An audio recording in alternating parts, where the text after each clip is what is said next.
காங்கிரஸ் திமுக விட்டு போச்சுன்னா திமுக கதை கந்தலுங்க. நம்ம கட்சியில் இருந்த ஆள் அவருடைய A to Z தெரியும். காங்கிரஸில் போனார், சட்டமன்ற தலைவர், தலைவராகவே ஆகிட்டார் அப்படின்ற ஒரு இதில் ஆதங்கத்தில் ஒரு பதிவு பண்ணுறாரு. இப்போ வந்து பிஜேபியில் யார் தலைவராக வரணும்னு காங்கிரஸ் முடிவு பண்ணுமா? முடிவு பண்ண முடியும். விடுதலை சிறுத்தைகளில் ஆதவ அர்ஜுனை சேர்த்ததை பற்றி காங்கிரஸ் கட்சியில் யாராவது பேசுனா வன்னியர் சேர்த்துவாரா? அது அவங்க கட்சியில் உள்ள அவங்க நிலைப்பாடு. யாரை போகணும்? இப்போ உதயநிதி வந்தது வன்னியர்ஸ்னா சொல்கிறாரு, வயசு கம்மி தான், நேரடியாக வந்தவொடனே கொண்டு வராங்க. அப்போ திமுக வந்து அடுத்த கட்டத்துக்கு நகர்கிறதா? மூத்த தலைவர்களை புறக்கணித்து மிகவும் இளையவர், அரசியலில் அதிக அனுபவமே இல்லாத ஒரு தலைவர் பதவி கொண்டு வரணும் திமுக பாஜகவை வீழ்த்து அதிமுக வீழ்த்தும் பணியில் செல்கிறதா, அல்லது அதிமுகவை வளர்த்து விடும் பணியில் செல்கிறதா அப்படின்னு ட்வீட் போடுவாரா? இந்த பீரியடில் ஒரு சண்டை ஒன்று வருது. ஜூம் மீட்டிங்கில் ஜோதிமணி அழகிரி கடுமையாக திட்டுறாரு. இதெல்லாம் வச்சு பண்ணோம்னா மேலிடத்துக்கு பிரச்சனை போகுது. ஏற்கனவே இவர் சிதம்பரம் எல்லாரையும் முறைச்சிட்டு எதிரணியில் போய் நிற்கிறாரு. கரெக்டாக வச்சு காய் நகர்த்தி இவரை கொண்டு வந்துட்டாங்க. எலெக்ஷன் நெகோசியேஷன் போயிட்டு இருக்கிற நேரத்தில் மாற்றுறீங்க. ரெண்டு விஷயம். ஒன்று KS அழகிரி மேலிட இதை ஒத்து அவர் பேட்டி கொடுக்கறது 10 சீட்டு 12 சீட்டுன்னு சொல்கிறதெல்லாம் திமுகவுக்கு பிடிக்கல. ரெண்டாவது திமுகவுடைய விசுவாசி ஒருத்தர் தலைவராக வரணும்.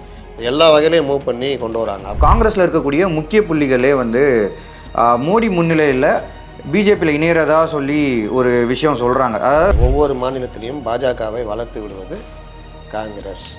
காங்கிரஸில் இருக்க பெரிய தலைவர்கள் எல்லோருமே பாஜகவில் ஐக்கியமாகிறதுக்கு காரணமும் காங்கிரஸ்.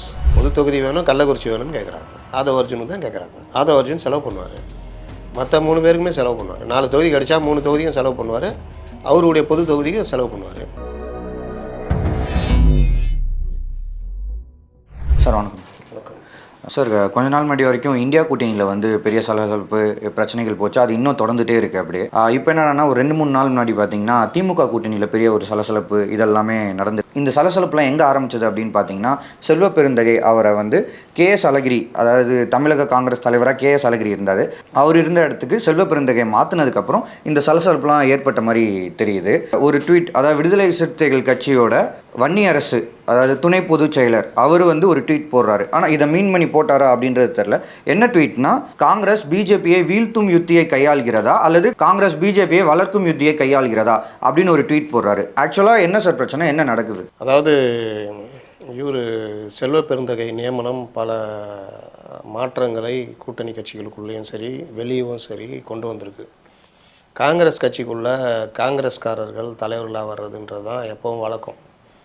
திருநாவுக்கரசர் மட்டும் வெளியிலேருந்து வந்து அவர் நியமிக்கப்பட்டார்.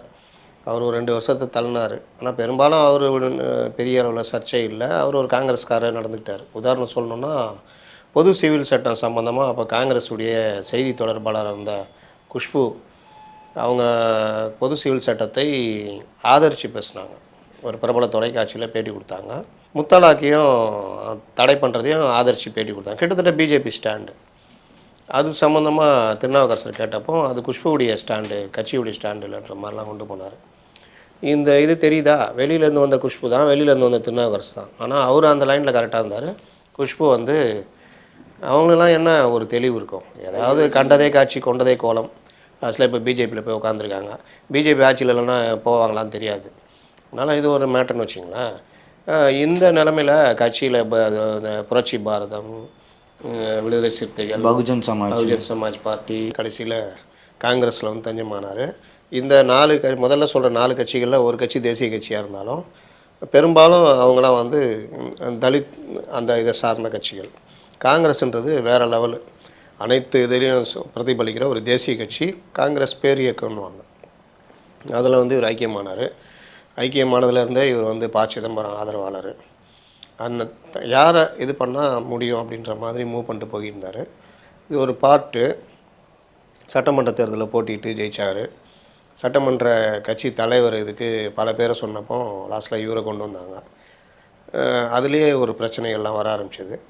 சட்டமன்றத்தில் இவருடைய செயல்பாடுகள் என்னென்னா, திமுகவை கடுமையாக ஆதரித்து பேசுறது, திமுகவோட ஒருபடி மேலே போய் திமுக விமர்சிக்க சொல்கிற ஆளுங்களை விமர்சிப்பது, கடுமையாக எஜமானனை மிஞ்சி எஜமான விசுவாசி, இந்த மாதிரி ஒவ்வொரு காலகட்டத்தில் ஒவ்வொரு வந்திருக்காங்க. நீங்கள் சொன்ன மாதிரி திமுக எம்எல்ஏ திமுக மினிஸ்டர்ஸை விட பயங்கரமாக எதிர்ப்பு தெரிவிக்கிறது இவராக தான் இருக்கும். அதுவே வந்து ஸ்டாலின்கிட்டையும் உதயநிதி ஸ்டாலின்கிட்டையும் இவர் வந்து ஒரு நோட்டபிள் இதுவாக கொண்டு போச்சு அப்படின்னு சொல்லி. அது எப்போ ஒவ்வொரு காலத்துலேயும் உண்டு. அதிமுக காலத்தில் நீங்கள் பார்த்தீங்கன்னா சுப்பராயன் ஒருத்தர் இருந்தார், இந்திய கம்யூனிஸ்ட் கட்சி எம்எல்ஏ. பொதுவாக இடதுசாரிகள் வந்து சப்ஜெக்ட் பேசுவாங்க. என்ன இதுவோ மக்களுக்கான பிரச்சனையை பேசுவாங்க. மற்றபடி ஆளுங்கட்சிக்கு ஜால்ரா அடிக்கிறது, இந்த புகழ்ந்து பேசுறது, பேச்சு உரைய ஆரம்பிக்கும் போதே 10 நிமிஷம் புகழ்கிறது, இது எதுவுமே இருக்காது. டைரெக்டாக பேரவைத் தலைவர் சப்ஜெக்ட்டுக்கு வந்துடுவாங்க. ஆனால் அந்த ஒரு சுப்பராயன் கிட்டத்தட்ட மூத்த தலைவர். ஆனால் அவர் அந்த காலகட்டத்தில் திமுகவுக்கு ஆதரவாக அதிமுகவுக்கு எதிராக கோபத்தை இது பண்ணார். அப்போது ஜெயலலிதா மறுபடியும் கூட்டணின்னு வரும்பொழுது அவருக்கு சீட்டு தரமாட்டேன்ற அளவுலாம் இந்திய கம்யூனிஸ்ட் கட்சி அவங்க கூட்டணிக்கு போகும்போது அவருக்கு கிடையாது அப்படின்ற மாதிரிலாம் கொண்டு போனாங்க. ஏன்னா அந்த அளவுக்கு இது இது நடக்கும். இந்த காலகட்டத்தில் இவர் பண்ணிட்டு இது ஒரு பார்ட்டு. சிதம்பரம் அவருடைய மகனுடைய ஆட்டிடியூடு இதெல்லாம் வச்சு சிதம்பரமுடைய ஆதரவாளர்கள் இப்போ கே.ஆர். ராமசாமி இவங்களாம் தீவிர ஆதரவாளர்கள். கே.எஸ். அழகிரியே சிதம்பரம் ஆதரவாளராக இருந்ததுனால தான் அவர் தலைவராக வர முடிஞ்சது. ஆனால் இந்த கார்த்தி சிதம்பரத்துடைய அந்த ஆட்டிடியூடு மற்ற விஷயம்னா இவங்க எல்லாம் அந்த எதிர் டீமு சுதர்சன் ஆட்சியப்பன் அவங்களோட போய் இது பண்ணி இவர் ராகுலை பற்றி கார்த்தி சிதம்பரம் ராகுலையும் மோடியும் ஒப்பிட்டு பேசினதுக்கு ஒழுங்கு நடவடிக்கை குழுவில் கே.ஆர். ராமசாமி தான் அதோடைய தலைவர், மூத்த தலைவர். அவர் நோட்டீஸ் அனுப்பும்போது என்னை விசாரிக்கிறதுக்கான பவர் இவங்களுக்கு கிடையாதுன்னு அவர் பேச இது இப்படியே போய் லாஸ்ட்டில் அவர் கட்சியிலேருந்து நீக்கணும்னு அளவு தீர்மானம் போட்டுலாம் அழகிரியும் அந்த சைடு போனார். இதெல்லாம் வச்சு பார்க்கும்போது இது ஒரு பார்ட்டு. கார்கே அங்கே தலைவரானோடனே கார்கே குடும்பத்துக்கு இவர் என்னென்ன சேவைகள் செய்ய முடியுமோ எல்லாமே செஞ்சிட்டு இருந்தார். அது ஊருக்கே தெரியும். அவர் பையன் கூட க்ளோஸு, பல விஷயங்கள்.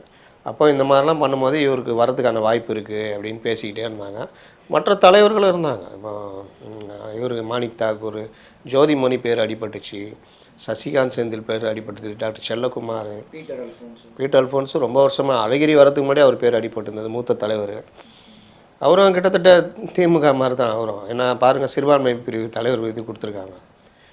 Right, okay. ஆனால் மூத்த தலைவர் மிகுந்த அறிவாளி, இவங்கள மாதிரி இந்த அரசியல் பேசக்கூடாது. அவர் ஓரளவுக்கு நல்ல டீசெண்டான அரசியல் பேசுகிறவர். இது ஒரு பார்ட்டு போயிட்டு இருக்கும்போது தான் இந்த பீரியடில் ஒரு சண்டை ஒன்று வருது. ஜூம் மீட்டிங்கில் ஜோதிமணி அழகிரி கடுமையாக திட்டுறாரு. இது எல்லாம் வச்சு பண்ணோன்னா மேலிடத்துக்கு பிரச்சனை போகுது. ஏற்கனவே இவர் சிதம்பரம் எல்லாரையும் முறைச்சிட்டு எதிரணியில் போய் நிற்கிறாரு. கரெக்டாக வச்சு காய் நகர்த்தி இவரை கொண்டு வந்துட்டாங்க. என்ன பிரச்சனைனா காங்கிரஸில் இந்த இவரை கொண்டு வந்ததுன்றது யாரும் மூத்த தலைவர்கள் யாருமே ஏற்றுக்க மாட்டாங்க. அது ஒரு பிரச்சனையாக ஓடிக்கிட்டு இருக்குது. ஆனால் விசிகே அவங்க இந்த அளவுக்கு எதிர்க்கிறதுக்கு என்ன சார் காரணம்? அது தேவையில்லாத ஒரு இதுன்னு தான் நான் கருதுகிறேன். ஏன்னா நம்ம கட்சியில் இருந்த ஆள் அவருடைய A to Z தெரியும். காங்கிரஸில் போனார், சட்டமன்ற தலைவர், இப்போ தலைவராகவே ஆகிட்டார் அப்படின்ற ஒரு இதில் ஆதங்கத்தில் ஒரு பதிவு பண்ணுறாரு. இப்போ பிஜேபியில் யார் தலைவராக வரணும்னு காங்கிரஸ் முடிவு பண்ணுமா? முடிவு பண்ண முடியும். விடுதலை சிறுத்தைகளில் ஆதவ அர்ஜுனை சேர்த்ததை பற்றி காங்கிரஸ் கட்சியில் யாராவது பேசுனா வன்னியர் சேர்த்துவாரா? அது அவங்கவுங்க கட்சியில் உள்ள அவங்க நிலைப்பாடு. யாரை போகணும்? இப்போ உதயநிதி வந்தது இவர் வன்னியர்ஸ்னா சொல்கிறாரு, வயசு கம்மி தான், நேரடியாக வந்தவொடனே கொண்டு வராங்க. அப்போ திமுக அடுத்த கட்டத்துக்கு நகர்கிறதா? மூத்த தலைவர்களை புறக்கணித்து மிகவும் இளையவர், அரசியலில் அதிக அனுபவமே இல்லாத ஒரு தலைவர் பதவி கொண்டு வரணும்னா திமுக பாஜகவை அதிமுக வீழ்த்தும் பணியில் செல்கிறதா, அல்லது அதிமுகவை வளர்த்து விடும் பணியில் செல்கிறதா அப்படின்னு ட்வீட் போடுவாரா? போட மாட்டாங்க. ஏன்னா அது திமுகவுடைய உட்கட்சி விவகாரம். சேம் அதே தான் காங்கிரஸ் உடையது. இப்போ நம்ம யாராவது சொல்கிறோன்னா நம்ம சாதக பாதகங்களை சொல்கிறோம். நம்மளும் விமர்சிக்க முடியாது. அவர் ஏன் நியமிச்சிங்கலாம் சொல்ல முடியாது. அவரை நியமித்தது அவர் வந்த வழி, இப்படி வந்தார், கட்சிக்குள்ளே இப்படி செல்வாக வளர்த்துக்கிட்டாரு, இப்படி மூவ் பண்ணி இப்படி வந்திருக்காரு. இது காங்கிரஸ்குள்ளே யாராருக்கு எதிர்ப்பு, இது காங்கிரஸ்குள்ளே என்ன தாக்கத்தை ஏற்படுத்தும், இந்த மாதிரி விஷயந்தான் நம்ம பேச முடியும். நம்ம கூட விமர்சனம் பண்ண முடியாது. அவர் எப்படி போடுவீங்கன்னு நம்ம கேட்குறது நம்ம யார்?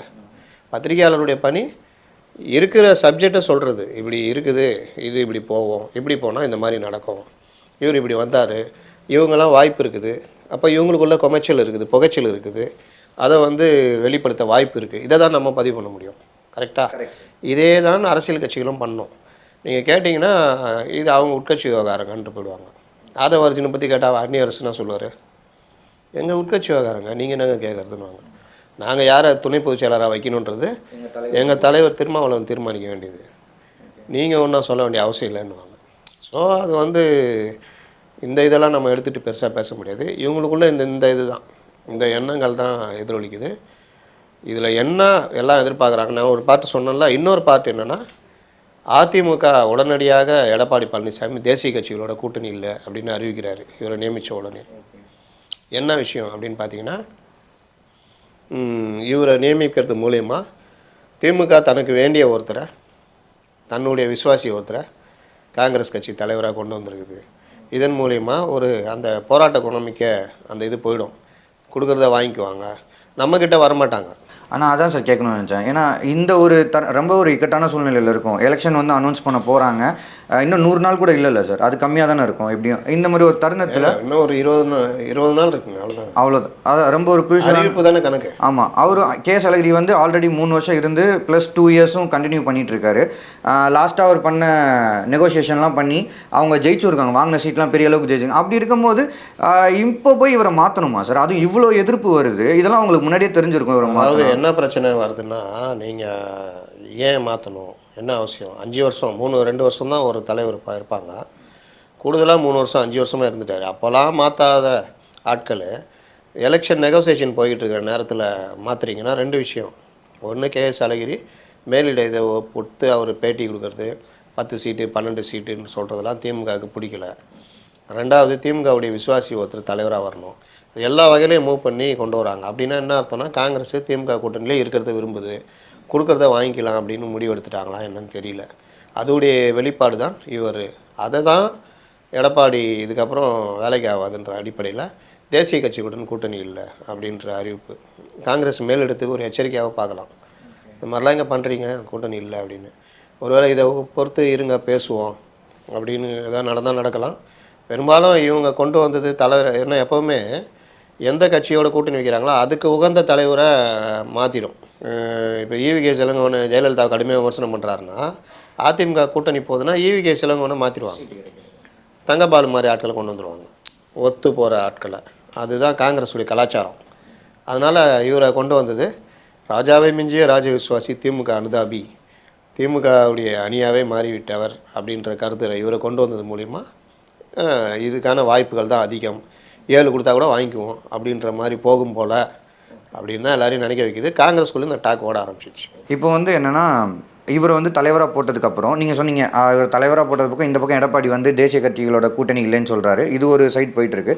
இன்னொரு சைடு என்னென்னா, காங்கிரஸில் இருக்கக்கூடிய முக்கிய புள்ளிகளே வந்து மோடி முன்னிலையில் பிஜேபியில் இணையறதா சொல்லி ஒரு விஷயம் சொல்கிறாங்க. அதாவது ரொம்ப முக்கியமான லீடர்ஸே வந்து போகிறதா டாக்ஸ் உள்ளே போயிட்டுருக்கு. ஆனால் அவங்கள கேட்டப்போ, விஜயதாரணி அவங்கள கேட்டப்போ, நான் எங்கேயுமே போல, என்றைக்குமே காங்கிரஸ் அப்படின்றது கூட ஒரு ப்ரெஸ் மீட்டில் சொல்லியிருந்தாங்க. ஆனால் இதெல்லாம் தாண்டி ஒரு விஷயம் நடக்குது அப்படின்றாங்க. என்ன உண்மை சார்? அதாவது குஷ்பு காங்கிரஸ்க்குலேருந்து பிஜேபி போகிறாங்கன்றப்போ, அதுக்கு 2 நாள் முன்னாடி தான் மோடியை கடுமையாக விமர்சனம் பண்ணி இங்கே வள்ளூர் கூட்டத்தில் எங்கேயோ ஒரு ஆர்ப்பாட்டத்தில் பேசினாங்கன்னு நினைக்கிறேன், மோடியை கடுமையாக. அதுக்கப்புறம் கேட்டப்போ, நான் அதெல்லாம் கிடையாது, நான் வந்து சேரலாம் மாட்டேன் அப்படி இப்படின்ட்டு டெல்லிக்கு போனாங்க. போய் அங்கே போய் சேர்ந்துட்டாங்க. அதனால் இதெல்லாம் நம்ம சொல்ல முடியாது. இதுக்கு காரணம் காங்கிரஸ் தான் அப்படின்றாங்க. ஒவ்வொரு மாநிலத்திலையும் பாஜகவை வளர்த்து விடுவது காங்கிரஸ். காங்கிரஸில் இருக்க பெரிய தலைவர்கள் எல்லோருமே பாஜகவில் ஐக்கியமாகிறதுக்கு காரணமும் காங்கிரஸ்.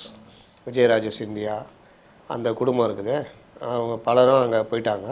பல மாநிலங்களில் காங்கிரஸ் தலைவர்கள் தான் பாஜக தலைவராக இருக்காங்க. அது காரணம் இவங்களுக்குள்ள இந்த மாதிரி விஷயங்கள், சரியான முடிவு எடுக்காதது, நல்ல தலைவர்களை அவமானப்படுத்துறது. அப்போ அவங்க ஒரு ஆஃபர் கொடுப்பாங்க, கொடுத்தோன்னே எவ்வளோ பேரோட போகணுமோ போவாங்க. இது பல இதில் நடந்தது. விஜயதரணி விஷயத்துக்கு வரணுன்னா 2011 அந்த அம்மா எம்எல்ஏ 11, 16 இப்போது இருக்காங்க, கிட்டத்தட்ட 13 வருஷம் மேலே. அவங்கள வந்து எதிர்பார்க்குறாங்க. பிரின்ஸு அங்கே இருந்து இவங்களோட போட்டிக்கு இருந்தார். ஈவிகே இளங்கோவன் இருக்கார், எம்எல்ஏவாக இருக்கார். இப்போ இவங்களெல்லாம் விட்டுட்டு ராஜசேகர்னு ஒருத்தரை கொண்டு வராங்க. அப்போ விஜயதரணி கோபம் வருமா வராதா? இவ்வளோ நாள் இருக்கிறேன், நேற்று வந்து திடீர்னு செல்வ பெருந்தை உள்ளே வராரு, அவர் பதவி கொடுத்து வைக்கிறீங்க. சரி, அவர் போகிறாரு, அந்த இடம் காலி ஆகுது, அங்கேயாவது எனக்கு கொடுப்பீங்கன்னா இதுவும் கிடையாது அப்படின்னு நான் எதுக்கு இருக்கணும் அப்படின்னு முடிவு எடுக்கும்போது, அங்கே வாங்க பார்த்துக்கலாம் அப்படின்றப்போ, ராஜ்யசபா தரீங்களா, கொடுத்தா வந்துடுறேன் அப்படின்னு அவங்களுக்கும் டெல்லி போக ஆசை இருக்கும்ல. நாளைக்கு ஒரு சொல்ல முடியாது, திடீர்னு ஒரு அமைச்சர் ஆகலாம். பொன்னார் கடித்த மாதிரி ஒரு பெண் அமைச்சரின் கொடுத்து கட்சியை கொஞ்சம் ஸ்பீடப் பண்ணுங்கன்னா, அதனால் எதுவும் நடக்கலாம்ல, போகிறதுக்கு வாய்ப்பு. அப்போ இது யாரை உருவாக்குற அந்த வாய்ப்பை? காங்கிரஸே தான் உருவாக்குது. அதனால் விஜயதரணி போகிறாங்களா இல்லையான்னு நமக்கு தெரியாது. அதனால் போகிறதுக்கான வாய்ப்புகள் அதிகம் இருக்குது. ஒரு வேளை நடந்தாலும் நடக்கலாம். இப்போ கமல்நாத் சொல்கிறாங்க, அவர் வந்து இந்திரா காந்தி என்னுடைய 3வது மகன் அப்படின்னு சொன்ன அளவுக்கு இளம் தலைவராக அப்போ இருந்து காங்கிரஸ் கட்சியை வளர்த்தவர். இன்றைக்கி அவர் டெல்லியிலேருந்து அவரும் ஜாயின் பண்ணுற மாதிரி ஒரு தகவல் ஓடுது. இந்த மாதிரி நடக்கிறதுக்கு வாய்ப்பு இருக்குது. தேர்தல் நெருக்கத்தில் இதெல்லாம் அதிகமாக நடக்கும். சார் இப்போ வந்து கமல் மக்கள் நீதி மையம் கமலுக்கு வந்து என்ன சொன்னாங்கன்னா, நீங்கள் சீட் வந்து காங்கிரஸ் கிட்ட வாங்கிக்கங்க அப்படின்ற மாதிரி. காங்கிரஸுக்கு தானே பிரச்சனை பண்ணீங்க, காங்கிரஸ் கிட்ட வாங்கிக்கங்க அப்படின்ற மாதிரி சொல்லியிருக்காங்க. 2 சீட் காங்கிரஸ் கொடுப்பாங்களா சார் கமலுக்கு? காங்கிரஸுக்கு எவ்வளோ சீட்டுன்னு தெரில இதில். கமலுக்கு 2 சீட்டு காங்கிரஸ்ட்ட வாங்கிங்கன்னு யார் சொன்னது? சார் திமுக சைட்லேருந்து அந்த மாதிரி சொன்னது. அவர் எதுவும் நல்ல செய்தி வரும் அப்படி இப்படின்ட்டு போகிறாரு. நீங்கள் நம்ம எப்படி சொல்கிறீங்க? இப்ப அவர் வந்து திமுகவில் 3 சீட்டு கேட்டுருந்தாரு, 2 சீட்டு கிடைக்கும், டார்ச்சில் நிற்கலான்னு. இந்த டைமில் நல்ல செய்தி வரும்ன்ட்டு போகிறாரு. நான் நினச்சேன் பிக் பாஸ் ஏதாவது சீசன் 8ஆ அது கொஞ்சம் சீக்கிரமாக வருது போல், அது எதாவது சொல்ல போகிறாரா, இல்லாட்டி தக் லைஃப் பற்றி எதாவது சொல்ல போகிறாரான்னு. இன்றைக்கி ஏதோ ஒரு கட்சி அவர் கமல் கட்சியுடைய நிர்வாகி இன்றைக்கி பேசியிருக்காரு. நாங்கள் அதை பண்ணுவோம் இதை பண்ணுவோம், நான் ஒரு ஏதாவது அரசியலில் மாற்றத்தை கொண்டு வரதான் மக்கள் நீதி மையம் தொடங்கப்பட்டதுன்னு. சரி, அவங்க ஏதாவது சொல்லிட்டு போட்டோம். என்ன விஷயம்னா, காங்கிரஸ் கட்சி கொடுக்குற சீட்டில் கமலுக்கு ஒரு சீட்டு ஒதுக்க வாய்ப்பு இருக்குது அப்படின்ற மாதிரி ஒரு பேச்சு அடிப்படுது. அதில் கையில் நிற்கிறாரா டார்ச்சில் நிற்கிறாரா தெரியல. அதேமாதிரி தென் சென்னையில் நிற்கிறது வாய்ப்பு இருக்குது. ஒரு தொகுதி தான் கொடுப்பாங்க. தென் சென்னை கொடுத்துருவாங்களா சார்? கூட்டணிக்கு டிஎம்கே கூட்டணி தென் சென்னை எப்போவுமே இவங்களுக்கு கிடையாது. இந்த தடவை ஏதோ தமிழச்சி தங்கப்பா நிற்க வச்சிட்டாங்க. அவங்களும் ஒரு விபத்தில் எம்பி ஆகிட்டாங்க. எம்பி ஆனோன்னு அவங்களுக்கே புரியல, நம்மளா எம்பி அப்படின்னு. எனக்கு என்னென்னு ட்ரெஸ்ஸு மாட்டிக்கின்னு நல்லா அப்படி இப்படி சுற்றிட்டு வந்தாங்க. மற்றபடி தொகுதி எதுவும் பண்ணல. வெள்ள நிவாரணத்தெல்லாம் நம்ம பார்த்தோம், அவங்களுடைய சீரிய பணியெல்லாம். அதனால் இந்த தடவை கொடுத்தா கண்டிப்பாக ஜெயிச்சிருவாங்கன்னு திமுகலே தெரியும். அதனால் இது அவங்களுக்கு வாய்ப்பே இல்லை. அதனால் அந்த கூட்டணி தள்ளி விட்ருவாங்க. எப்பவுமே தேசிய கட்சிகள் தான் தென் சென்னையில் போட்டி போடுவாங்க. அந்த வகையில் அவங்களுக்கு காங்கிரஸ் கொடுத்துருவாங்க. காங்கிரஸ் வந்து இவர் கொடுக்கறதுக்கு வாய்ப்பு இருக்குது. கமல் கோவைன்னு கனவு கண்டுட்டு இருக்காரு. கோவையெல்லாம் கிடையாது சார். இன்னொரு விஷயமும் இந்த 2-3 நாளாக வந்து ஒரு பெரிய சலசலப்பு ஏற்பட்டுச்சு. என்னென்னா, ஆதவ் அர்ஜுன் அவரை வந்து விடுதலை சிறுத்தைகளோட துணை பொதுச் செயலாளராக நியமித்ததுக்கு அதை நீங்கள் எப்படி சார் பார்க்குறீங்க? ஒவ்வொரு கட்சியிலையும் இப்போ திடீர்னு 2019 உதயநிதியை கொண்டு வராங்க. அவர் என்ன அப்படியே கட்சியில் ஒரு 15-20 வருஷம் இருந்து பல்வேறு நிலைகளில் செயல்பட்டு அதுக்கப்புறம் வந்து எம்பி தேர்தலில் பிரச்சாரம் பண்ணியா வந்தார். கொண்டு வரணும்னு முடிவு பண்ணாங்க. ஒன்று நட்சத்திர பேச்சாளர் மாதிரி இறக்கி விட்டாங்க. பிரச்சாரம் பண்ண ஜெயிச்சு, இவர் பண்ணனால தான் ஜெயிச்சிச்சுன்ட்டாங்க. ரஜினிகாந்த் சொன்னார்ல, வாய்ஸ் கொடுத்ததுனால 96 ஜெயிச்சிச்சின்னு. ரஜினி வாய்ஸ் கொடுத்ததுனால ஜெயிச்சது. ரஜினியும் ஒரு காரணமாக இருந்தார், அவ்வளோதான். ரஜினி இல்லாட்டினாலும் ஜெயிச்சிருப்பாங்க. ஏன்னா அன்றைக்கி மக்களுக்கு அவ்வளோ கடுமையான கோபம் இருந்தது அதிமுக ஆட்சி மேலே. இல்லாட்டி 4 எம்எல்ஏ மட்டும்தான் கொடுத்துட்டு மீதி எல்லாம் எதிர்கட்சி கொடுப்பாங்களா மக்கள்? அவ்வளோ கோபம் இருந்த டைமில் ரஜினியும் வாய்ஸ் கொடுத்தாரு. ரஜினி தான் வாய்ஸ் கொடுத்தது, அதனால தான் ஜெயித்தாங்க. அப்படின்னா 98 மறுபடியும் வந்து ரஜினி வாய்ஸ் கொடுத்தாரு பார்லிமெண்ட் எலெக்ஷனில் 2 வருஷம் கழிச்சு. ஆனால் அதிமுக கூட்டணி 30 தொகுதியில் ஜெயித்தாங்க. 39ல் 30 அடித்தாங்க. அப்போ ரஜினி வாய்ஸ் இருந்திருந்தால் பார்லிமெண்ட் எலெக்ஷன்லேயும் தோற்றுருக்கணும்ல ஜெயலலிதா. ஜெயிச்சு தானே போனாங்க. டிஎம்கே கூட்டணி 9 சீட்டுக்குள்ளே முடக்கப்பட்டது. அதனால் இப்படி நினச்சிக்கிறது, இந்த மாதிரி ஒரு சின்னவர் வந்து செங்கலை தூக்கணுன்னு தான் ஜெயிச்சிட்டாங்க அப்படி இப்படின்னு. சூழ்நிலை அன்றைக்கி வெறுப்பு கடுமையான மோடி எதிர்ப்பாலை ஜெயலலிதா இல்லை. கவர்மெண்ட்டுக்கு எதிரான தேர்தல். ராகுல் பிரதமர் வருவார்னு ஊரே நம்பிச்சு, இந்தியாவே நம்பிச்சு, உலகமே நம்பிச்சு. ஆனால் எல்லாம் தலைகீழாக போச்சு. இங்கே மட்டும் தான் ஜெயித்தாங்க. அதனால் வந்து இங்கே ஒரு அலை மாறி அடிச்சு காங்கிரஸ்காரங்களும் 8 பேர் 9 பேரில் 8 பேர் ஜெயிச்சது அவங்களே நினச்சி பார்க்க முடியல. பல பேருக்கு இப்போ வரைக்கும் நம்ம எப்படி எம்பி ஆனோன்னு இருக்குது. இப்போ திருவள்ளூர்லாம் ஜெயக்குமார்லாம் எப்படி எம்பி ஆனார்னு தெரியாது. அப்போ அந்த மாதிரி இதில் இவரை கொண்டு வந்தாங்க. அதுக்கப்புறம் 2021 அதே மாதிரி தான் அதிமுக எதிரான கடுமையான எதிர்ப்பாலை எல்லாம். அப்போ இதுக்கெல்லாம் காரணம் சின்னவர் தான் சொல்லிட்டு பண்ணி நியமித்தாங்க. அதை இப்போ ஒரு முதலமைச்சர் வேலையை பார்த்துக்கிட்டு இருக்காரு. கிட்டத்தட்ட கட்சி தலைவராகவே அவர் ஆக்கிட்டாங்க. ஆலோசனை கூட்டங்களை தான் வீட்டில் வச்சு நடத்திக்கிட்டு இருக்காரு. அப்போ கட்சிக்கு எதுக்கு பொதுச் செயலாளர் இருக்கார் துரைமுருகன், பொருளாளர் எதுக்கு இருக்கார், கட்சி தலைவர் ஸ்டாலின் என்ன பண்ணுறாரு, இவர் தான் எல்லாம் முடிவு எடுக்கிறாரு, அறிக்கை விடுறாரு, என்ன பண்ணுறாரு. கிட்டத்தட்ட கொண்டு போயிட்டாங்களா? இதை யாராவது கேட்குறாங்களா பத்திரிகையில்? எந்த பத்திரிகையாக கேள்வி கேட்குதா? என்னங்க 6 மாதத்தில் இவரை எப்படிங்க கொண்டு வந்தாங்க, இவர் ஏன் கொண்டு வந்தார்கள் அமைச்சராக அப்படின்னு யாராவது விவாதம் நடத்தினாங்க? அங்கே ஒரு நியாயம், இங்கே ஆதவ அர்ஜுன் வந்தால் ஒரு நியாயமா? இதே ஆதவ அர்ஜுனுக்கு ஒரு எம்பி சீட்டு கொடுத்துருந்தா டிஎம்கேல, ஏன்னா டிஎம்கேல தான் நெருக்கமாக இருந்தார், மாப்பிள்ளைக்கு நெருக்கம். அந்த பெண் அந்த அமைப்பில் அவர் தான் தலைவராக இருந்தார். உதயநிதி ஸ்டாலினுக்கு நெருக்கம். அங்கே கொடுத்துருந்தா யாராவது இந்த கேள்வி வருமா? அது என்ன விடுதலை சிறுத்தைகள் வந்தால் மட்டும் வருது? இதுதான் இன்றைக்கி நம்ம அணுகிற விதம் சொல்கிறேன். ஓகே சார், இதை தொடர்ந்து இன்னொரு விஷயமும், அதாவது இப்போது திருமாவளவன் அவர்கள் ஒரு பொது தொகுதி வேணும்னு கேட்குறது வந்து அர்ஜுனுக்கு தான் அப்படின்னு சொல்கிறாங்க. ஆனால் அவங்க சைட்லேருந்து அஃபிஷியலாக இன்னும் எதுவுமே சொல்ல. ஆக்சுவலாக யாரை மனசில் வச்சுட்டு அந்த பொது தொகுதி கேட்குறாங்க? ஆதவ அர்ஜுன் வச்சு தான். ஆதவ அர்ஜுன் செலவு பண்ணுவார், மற்ற 3 பேருக்குமே செலவு பண்ணுவார். 4 தொகுதி கிடச்சா 3 தொகுதியும் செலவு பண்ணுவார், அவருடைய பொது தொகுதிக்கும் செலவு பண்ணுவார். கள்ளக்குறிச்சியே கேட்குறாங்க, அப்புறம் என்ன பொது தொகுதி வேணும் கள்ளக்குறிச்சி வேணும்னு கேட்குறாங்க. ஆதவ அர்ஜுனுக்கு தான் கேட்குறாங்க. அதிலலாம் ஒன்றும் இதெல்லாம் கிடையாது. வந்து கொடுத்தாங்கன்னா அதான் இது பண்ணுவாங்க. இன்னொன்று தான் அடுத்த கட்டத்துக்கு நகரணும்னு நினைக்கிறாரு. பாமகவுக்கு மட்டும் அவ்வளோ முக்கியத்துவம் கொடுக்குறீங்க எல்லாம் பண்ணுறீங்கன்னா, போன எலெக்ஷன் ஜெயிச்சதுக்கு நான் ஒரு முக்கிய காரணமாக இருக்கிறேன்னு திருமாவளவன் நினைக்கிறாரு. திருச்சி மாநாடு பார்த்தீங்கல்ல, தமிழ்நாட்டில் இதுதான் டைமு. இந்த பெரிய கட்சிகள்லாம் கொஞ்சம் தலைமை இது இல்லாமல் ஆளுமைகள் இல்லாத தலைவர்கள் இருக்கும்போது இது மாதிரி மூமெண்ட்டுகள் வளரும், தலித் மூமெண்ட் எல்லாம் வளரும். இன்றைக்கி இவர் ஒரு தலைவராக வளர்ந்துக்கிட்டு இருக்காரு, கிட்டத்தட்ட அவர் அடுத்த லெவல் போகிறாரு. அதனால் 4 சீட்டு கேட்குறாரு, அதெல்லாம் தப்பு இருக்குது சார். அப்போ வந்து அந்த திருச்சி மாநாடு ஒரு பெரிய தைரியத்தை அவருக்கும் கொடுத்துருக்கு, அது பொலிட்டிக்கல் ஃபார்மேஷன்லேயும் ஒரு முக்கிய ரோல் ப்ளே பண்ணுதுன்றீங்க. அதனால தான் வந்து அவங்க ஒரு வாட்டியும் அந்த பேச்சுவார்த்தை நடத்தி முடிச்சுட்டு வெளியே வரப்போ அவங்க ரொம்ப ஸ்ட்ராங்காக இருக்காங்களே சார். 4 தொகுதி கண்டிப்பாக எங்களுக்கு வேணுன்றாங்க, 4மே எங்கள் சின்னத்தில் தான் நாங்கள் நிற்போம். அதில் எந்த வித குறிப்பாக அதை மென்ஷன் பண்ணுறாங்க, 4 தொகுதியுமே எங்கள் சின்னத்தில் தான் நிற்போம் அப்படின்னு சொல்கிறாங்க. ஸோ எப்படி சார் இது கன்சாலிடேட் ஆகும் ஃபைனலாக என்ன அவுட்? அதாவது போன முறை இருந்த நிலை இன்னைக்கு தடவை இல்லை. போன தடவை எதிர் சைடுக்கான கதவுகள் பூட்டப்பட்டிருந்தது, பிஜேபி அதிமுக கூட்டணி. அப்போது என்னை விட்டால் ஆள் கிடையாது, இல்லை போய் வெளியே போய் தனியாக நில்லு, 2 சீட்டு, ஒன்று ஏடிஎம்கே இது, ஒன்று உதயசூரியன், ஒன்று உங்கள் சின்னத்தில் நின்றுக்குங்க, இல்லை நீங்களே நில்லுனாங்க. அவர் முடியாது தான் நின்னார். அப்போது இந்த தடவை அது கிடையாது, எதிர்க்க வாசல் திறந்து இருக்குது. 4 கேட்குறாரு, 3 எல்லாமே எங்கள் சின்னத்தில் நிற்போம், 3 தனி தொகுதி ஒரு பொது தொகுதி கொடுங்க, கொடுக்கலன்னா அப்படின்றது அடுத்த முடிவு வரும். செல்வ பெருந்தகை இப்போ வந்து காங்கிரஸில் முக்கியமான ஒரு தலைவர் பொசிஷனில் போட்டிருக்காங்க. ஆனால் இது வந்து கட்சிக்குள்ளேயே பெரிய ஒரு ப்ராப்ளமாக, கார்த்திக் சிதம்பரம்லேருந்து விஜயதாரணிலேருந்து இவங்க எல்லாருமே வந்து ஒரு மாதிரி அகேன்ஸ்டாக இருக்க மாதிரி தான் தெரியுது இப்போ. ஆனால் இது வந்து டிஎம்கேக்கு ஒரு சாதகமான விஷயம், இவர் தலைவராக போட்டு டிஎம்கேக்கு சாதகமான விஷயம் அப்படின்னு சொல்கிறீங்க. இப்படி இருக்கும்போது ஃபர்தராக எப்படி சார் இவங்க மூவ் பண்ணி காங்கிரஸ் வந்து மூவ் பண்ணி எடுத்துகிட்டு போகிறது? அடுத்த கட்டத்து இப்போ காங்கிரஸ் போகணுன்னா இப்போ கட்சியில் இருக்க தலைவர்கள் எல்லாம் சேர்ந்து ஒர்க் பண்ணால் தானே சார் இது பண்ண முடியும்? அவர் சொன்னது தான் காங்கிரஸ் முட்டு சந்துக்கு போகுதுன்றது. இவர் 1 இயர்ஸ் டீசெண்டாக போட்டிருக்காரு, நான் ஓப்பனாக சொல்கிறேன். என்ன விஷயம்னா, என்ன அடுத்த கட்டம்? காங்கிரஸுக்கான வாய்ப்புகள் இதை விட வேறு எதுவும் மாதிரி கிடைக்காதுங்க. நீங்கள் திமுக கிட்டே உட்காந்துக்கிட்டு இருக்கிறீங்க, உங்களுக்கு 5 சீட்டு 6 சீட்டுனா என்ன இதெல்லாம் நடக்கலையா முன்னாடி? அந்த காலத்துலாம் இதுக்கு முன்னாடி தேர்தலெலாம் பார்த்தீங்கன்னா டக்குன்னு இங்கே இருப்பாங்க அங்கே மாறுவாங்க, அங்கே இருப்பாங்க இங்கே மாறுவாங்க, இதெல்லாம் நடந்திருக்க. அப்படி இருக்கும்போது இப்போ இங்கே வாய்ப்பு இல்லை, டக்குன்னு எடப்பாடிகிட்ட பேசி எனக்கு 10 12 சீட்டு கொடுங்கன்னு கேட்டால் நான் கொடுக்க மாட்டேன் அவர் சொல்ல போகிறாரு. அவருக்கு 20 சீட்டு ஜெயிச்சா போதுன்னு இருக்காரு. அப்போ மீதி 20 19 சீட்டில் காங்கிரஸுக்கு பாண்டிச்சேரி சேர்த்து 10 12 சீட்டு கொடுக்கறதுக்கு அவருக்கு என்ன தயக்கம் இருக்குது? காங்கிரஸ் திமுக விட்டு போச்சுன்னா திமுக கதை கந்தலுங்க. இது பல தேர்தலில் நிரூபிக்கப்பட்டிருக்குது. இவ்வளோ உனக்கு வாய்ப்பு இருந்தும் நீ எனக்கு என்னென்னு அவங்களுக்கு வேண்டிய ஆளை ஒருத்தரத்துக்கு தலைவராக போட்டு எல்லாம் பண்ணுறீங்கன்னா பின்ன அந்த ஆள் கடுப்பு வருமா வராதா அவருக்கு? அப்போ இது முடியுது, கதை முடிஞ்சதுன்னு காங்கிரஸ் தனக்கான குழியை தானே தோண்டிக்குது.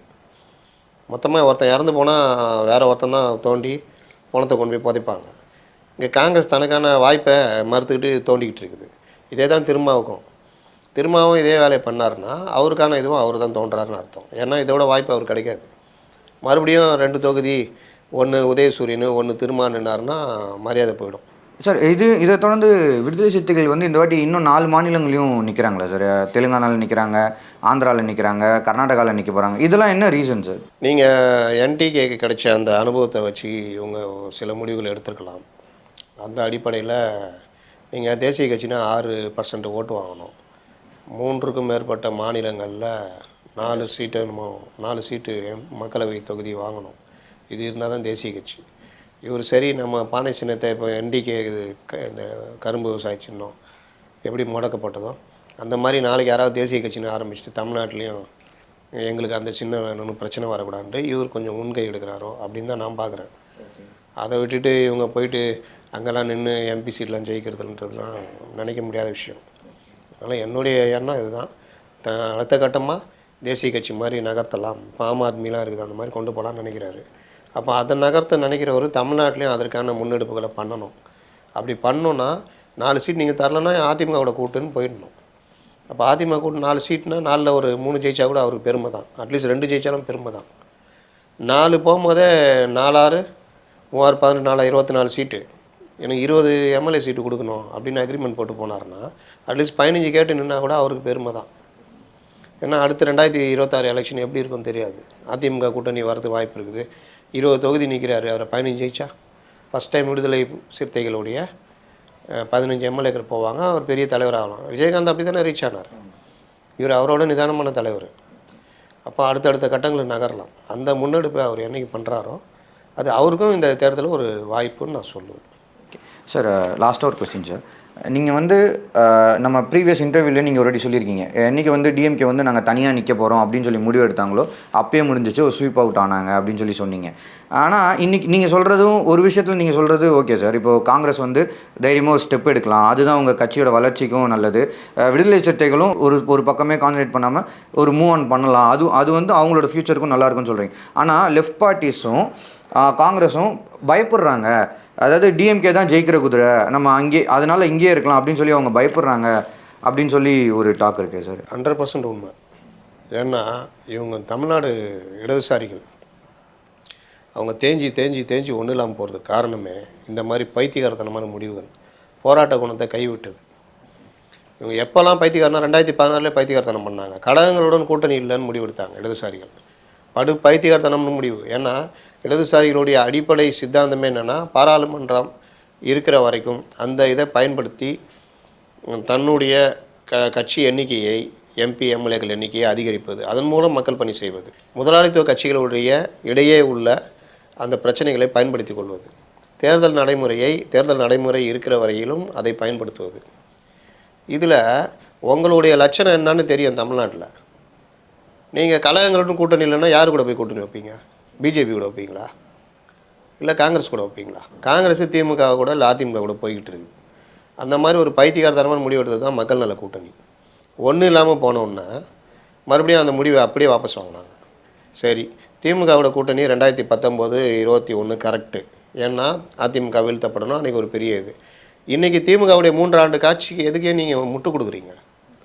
உங்களுடைய போராட்ட குணம் எங்கே போச்சு? மக்களுக்கு எதிரான விஷயங்களில் நீங்கள் அவங்களோட சேர்ந்துட்டு பண்ணிங்கன்னா என்னத்தை நீங்கள் சாதிக்க முடியும்? இந்த நேரத்தில் நீங்கள் வேறு முடிவு எடுத்திங்கன்னா நீங்கள் இது பண்ணலாம், ஆனால் எடுக்க மாட்டாங்க. அதனுடைய விளைவு தான் இவங்க வந்து திருப்பி இப்போ வெஸ்ட் பெங்கால் 30 வருஷம் ஆட்சியில் இருந்த கட்சி இன்றைக்கி 3வது இடத்துக்கும் 4வது இடத்துக்கும் காங்கிரஸ் கூட சண்டை போட்டுட்ருக்குறாங்க. எங்கேயோ இருந்த பிஜேபி நீங்கள் வளர்ந்து போய் 2வது இடத்துல 78 எம்பி 78 இதோட எம்எல்ஏக்களோட அவங்க அந்த இடத்துல 40% ஓட்டு வாங்கி நின்றுட்டு இருக்காங்க. அப்போ இவங்க அந்த முடிவுலாம் இவங்க எடுக்க மாட்டாங்க. எடுக்க வேண்டிய இடத்துல இருக்கிறது காங்கிரஸும் இடதுசாரிகளும் தான். காங்கிரஸ் எடுக்காதுன்றதுக்கு ஒரு நியமனம் மூலிமா தெரிய வருது. அப்போ ஒரே வாய்ப்பு திருமாவளவன் தான். அவரும் எடுக்கலைன்னா இந்த இதோட மொத்தமாக சேர்ந்து கவுருவாங்க. இல்லை ஜெயிக்கட்டுமே, சட்டமன்ற தேர்தலில் இவங்க கூட்டணி அடிப்படும்.